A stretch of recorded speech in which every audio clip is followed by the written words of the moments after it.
The hardest thing about stories is that you can't use software to post them, so you have to do it manually, and Yeah. it is incredibly time consuming. Yep. That is the one downside. So there's And so I was just going to say, there's the cost then, I guess. I mean, they're not Instagram, Facebook. They know what they're doing, so they've created a bottleneck to limit supply by I mean, how difficult would it have been for them to allow stories to be automated as well? I mean, I guess they must. But on the other way, then the stories, they stay personal and more authentic. Yeah. So maybe stories are more real. So for followers, they know stories are real. So that's nice. I'm kind of that side of the I like social it. still. No, I like it.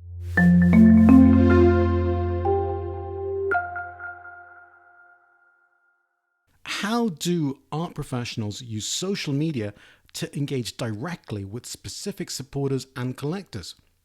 This is Rahul from Artist Life Hacks and Vipatina. I speak to Esther Koch, a co-owner at Koch Ex-Bos Gallery in Amsterdam, and James Hughes, founder of digital marketing for Leeds in Ibiza, to find out. So we've spoken a little bit about using social media for reach, for targeting, for branding.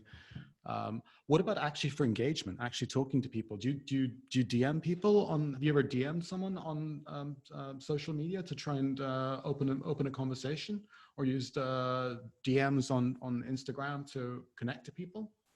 That kind of stuff. Is that something you recommended, James? We've used it in two ways.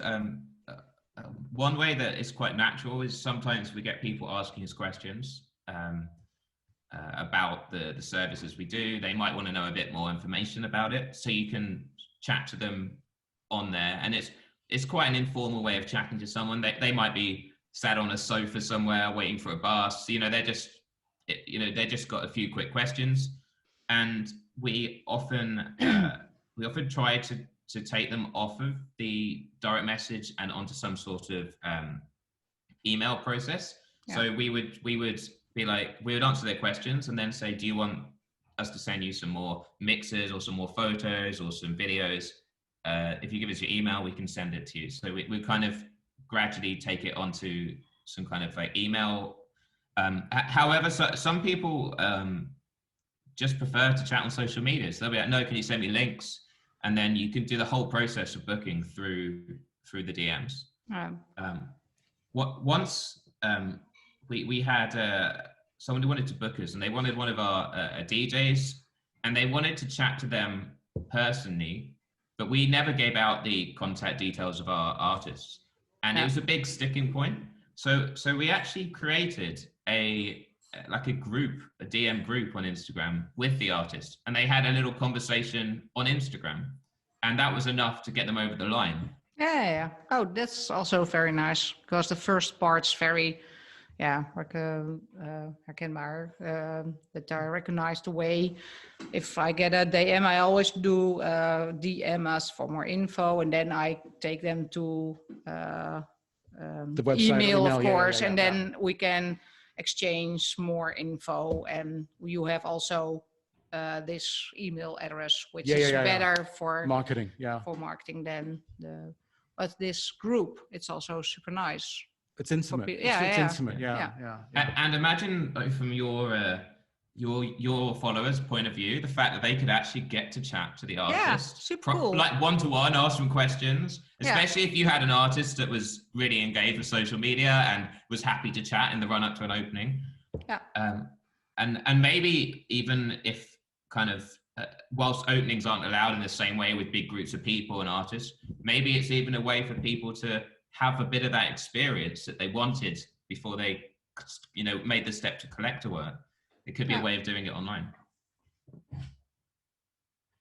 Yeah, I think, but is it, you mean this, hoe heet die tv-dingetjes op Instagram? They've got Instagram TV.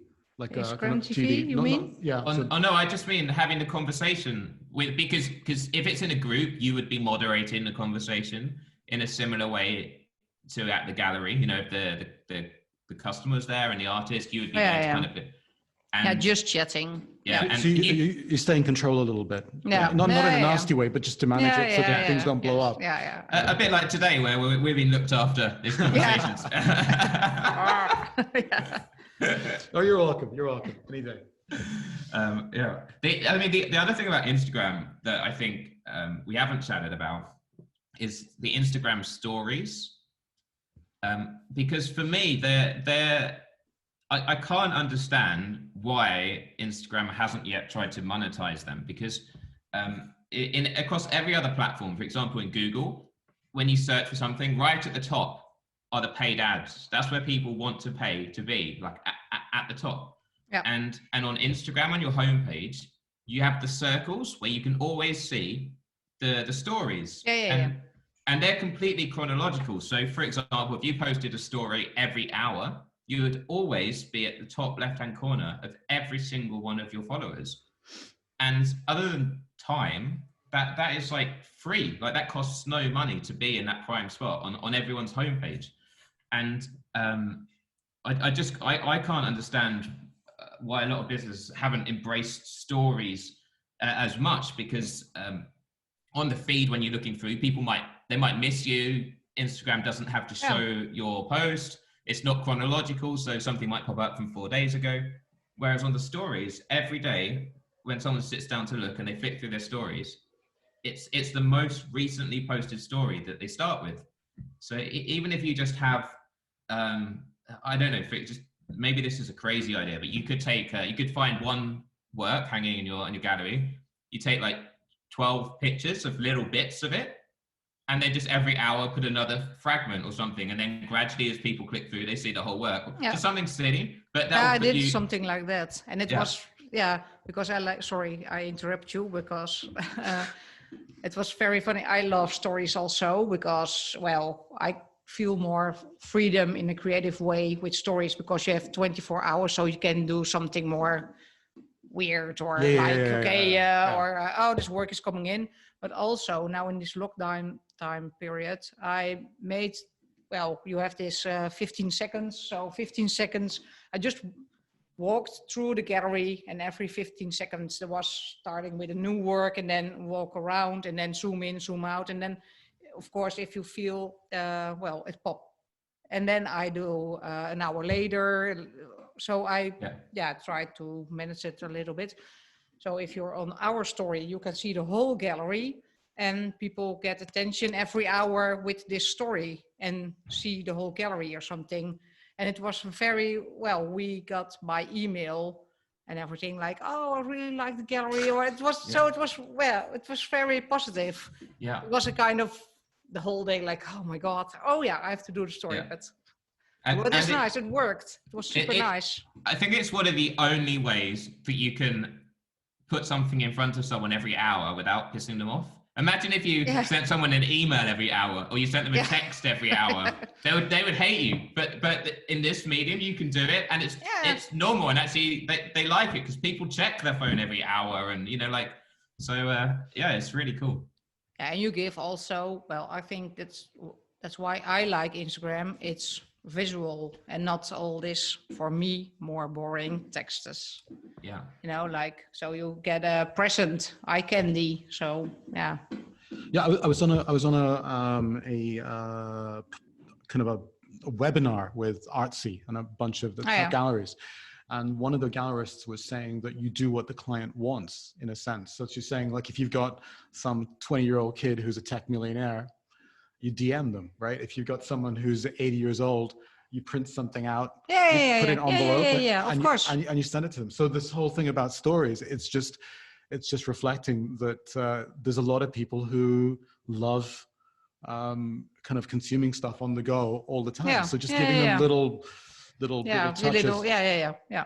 The hardest thing about stories is that you can't use software to post them, so you have to do it manually. And it is incredibly time consuming. That is the one downside. So there's so I was just going to say, there's the cost then, I guess. I mean, they're not, Instagram, Facebook, they know what they're doing. So they've created a bottleneck to limit supply by, how difficult would it have been for them to allow stories to be automated as well? I mean, I guess they must. But on the other way, then the stories, they stay personal Yeah. and more authentic. Yeah. So maybe stories are more real. So for followers, they know stories are real. So Yeah, that's nice. I'm kind of that side of the No, I like it. social No, still. No, I like it. I like Because it. Yeah. maybe we're smaller. But I think with stories, you also give a little peep into your world or something, like a sneak preview for shows and things. Yeah, And it's more spontaneous, authentic. Yeah. Because human. it's so short, only for 24 hours, and then it's Yeah. gone, or in your archive, of course. But and the only thing it's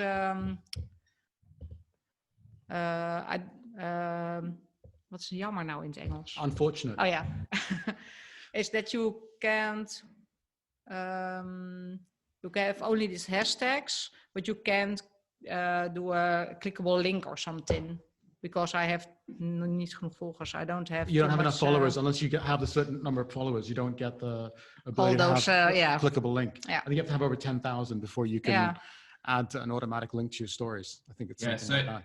So that's definitely true for the stories. There is a workaround. Like if you really wanted to get a link in your stories, you can do it through creating an Instagram TV and then with a link and then resharing that to your stories. And it is possible then to get people to click on a link.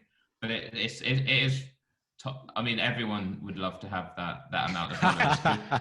But at the other hand, I say, click the link in the bio, know, and they go to the bio and then they can go to the artwork as well.